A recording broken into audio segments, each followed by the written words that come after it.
taken on additional work in the acute units, which meant they were sometimes working 20-hour days. So clearly a lack of resources was having an impact here. But whether improvements will ultimately be made, only time will eventually tell. In Wednesday night's football, Liverpool made it back-to-back wins in the Premier League with a 1-0 victory over West Ham at Anfield. Manchester United beat Tottenham 2-0. Chelsea were held to a goalless draw at Brentford. Newcastle secured a 1-0 victory over Everton. And Southampton are out of the bottom three after beating Bournemouth by the same score. Wales were narrowly beaten 18-12 by the Cook Islands in their opening match of the Rugby League World Cup. And Eilish McColgan's admitted she's disappointed after being told her British and European records from the Great Scottish Run are invalid. Bosses have said sorry after the 10k course was measured 150 metres short, but the Commonwealth champion still holds the records after picking them up earlier in the year. LBC News. The latest news headlines next. Deciding to save more by shopping at Lidl feels like... But getting the chance to win a year's worth of shopping or one of over 5,000 other prizes just by doing your weekly shop, that's like... Just scan your Lidl Plus app when you spend a minimum of £10 to get a stamp. Collect 4 and submit them on the app. Download and start saving today. 18 plus, end 2nd of November 2022. Qualifying spend excludes infant formula. Various prices available. Full T&Cs apply. See lidl.co.uk/SC. These days, it's nice to know what you're getting. Like the same when you tuck into our tasty breakfast. The same yes when your kids stay and eat breakfast for free. The same woo knowing there are over 800 hotels. And the same every time you sink into one of our super comfy beds. Enjoy the same feeling whatever the trip. Premier Inn. Rest easy. Only available to book at premierin.com. T's and C's apply. Up to 2 kids stay and eat breakfast free with a full paying adult. The news in 20 minutes. Every 20 minutes. 24 hours a day. Where the news never stops. This is LBC News.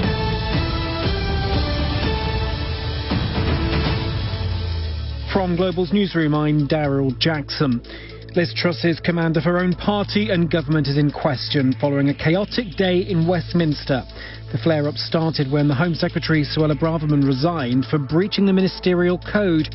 She used her resignation letter saying she had concerns about the direction of government. Her successor, Grant Shapps, admits it's been a difficult period. Look, obviously it's been turbulent time for the government, but I think the most important thing is to make sure that people in this country know that they've got security. The Prime Minister's problems worsened last night in the Commons. There were reports of manhandling and bullying by government figures in the lobby. Labour MP Chris Bryant raised the issue in the Commons last night. The behaviour code, which is agreed by the whole of the House, says that there shall never be bullying or harassment of members. I saw members being physically manhandled into another lobby and being bullied. Ministers are pressing ahead with legal plans to bring in minimum service levels during strikes by transport staff. Unions are criticising the move, saying it is unworkable. 3 people have been arrested following a bomb scare on a flight leaving Stansted Airport. Officers were called shortly after 7:40 last night to a security concern on an EasyJet plane headed for Amsterdam.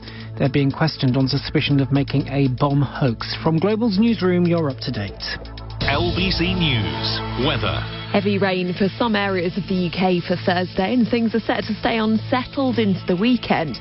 I'm Lucinda Horsley with a full forecast in the next 15 minutes. LBC News. Travel.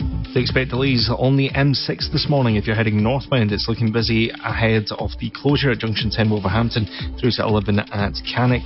Traffic is busy there. If you're travelling in Macclesfield on the A538 Manchester Road, it still remains closed there between Dunbar Lane and Titherington Lane, all because of a fallen tree. A53 Blackshaw Moor in Staffordshire, the jackknife lorry still causing a full closure there at the moment. The road closed there in both directions. And if you are travelling in Glasgow, the A8 Kingston Street still closed between Commerce Street and West Street due to the earlier building fire. I'm Ryan Borthwick. I'll be back with your next update in 20 minutes on LBC News.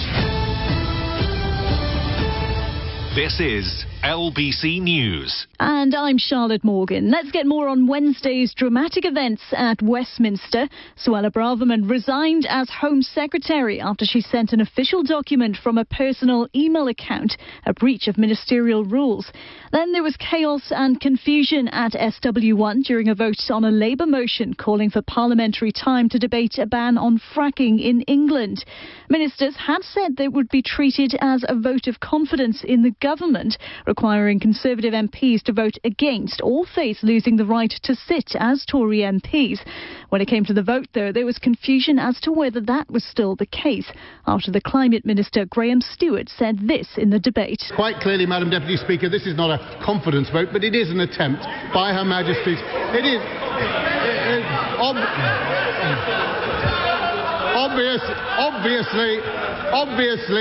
Obviously, Madam Deputy Speaker, this is not a confidence vote. What it is an attempt. What it is an attempt. The government won the vote by 326 to 230, but stories then emerged of MPs being forced into voting. This was the Labour MP, Chris Bryant. There was a bunch of Conservative members who were obviously completely uncertain whether they were allowed to vote with the Labour motion or against it because of what had been said in the chamber about whether it's a free vote or a confidence vote. And there was a group, including several cabinet ministers, who were basically shouting at them, and at least one member was physically pulled through the door into the voting lobby. Now, that is completely out of order in our system. We are meant to be able to vote without fear or favour. Of course, the whips try to persuade you of things. They have lots of different means of doing it at different... normally it happens long before you get to a vote. But I have never, ever seen an individual member physically manhandled. Business Secretary Jacob Rees-Mogg has insisted that no one was mishandled. There has been an element of confusion over whether the vote was a confidence vote or not. And that is a matter that is now being settled, clearly. But the government won it very comfortably, whether it was a confidence vote or not. If you look at the result today on a controversial issue where it was thought that the government may face a significant rebellion, the government won with a majority of 90. I thought the whips, who I was working very closely with today, worked extremely hard to provide a very good result for the government. What happened was that late in the day, a junior official in 10 Downing Street sent a message through the front bench saying it's not a vote of confidence. Nobody else was aware of that. The whips weren't aware of that. I wasn't aware of that. And most members thought that it was a vote of confidence. So I think there was simply one of those unfortunate miscommunications that occasionally happens. It is one of the issues you always face in government, that people say they speak for Downing Street without having actually ever bothered to get the authority of the Prime Minister. And unfortunately, on this occasion, it fed through immediately to the floor of the House. I would be very surprised if the Prime Minister would have operated except through her whips, which is how Prime Ministers operate. Earlier on Wednesday, Liz Truss faced MPs as just her third Prime Minister's questions and came under pressure over Jeremy Hunt's tearing up of Kwasi Kwarteng's mini-budget of last month. She also faced pressure for telling MPs the triple lock on pensions, ensuring they go up with soaring inflation, will stay, even though her new Chancellor Jeremy Hunt had cast doubt on that on Tuesday. The only mandate she's ever had is from members opposite. Yeah. It was a mandate built on fantasy economics. And it ended in disaster. The country's got nothing to show for it except the destruction of the economy and the implosion of the Tory party. I've got the list here. 45p tax cut, gone. Corporation tax cut, gone. 20p tax cut, gone. 2-year energy freeze, gone. Tax-free shopping, gone. Economic credibility, gone. And her supposed best friend, the former Chancellor, he's gone as well. They're all gone. So why is she still here?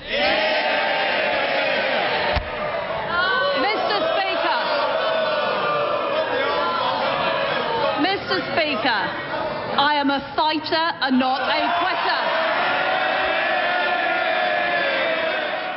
Where the news never stops. LBC News.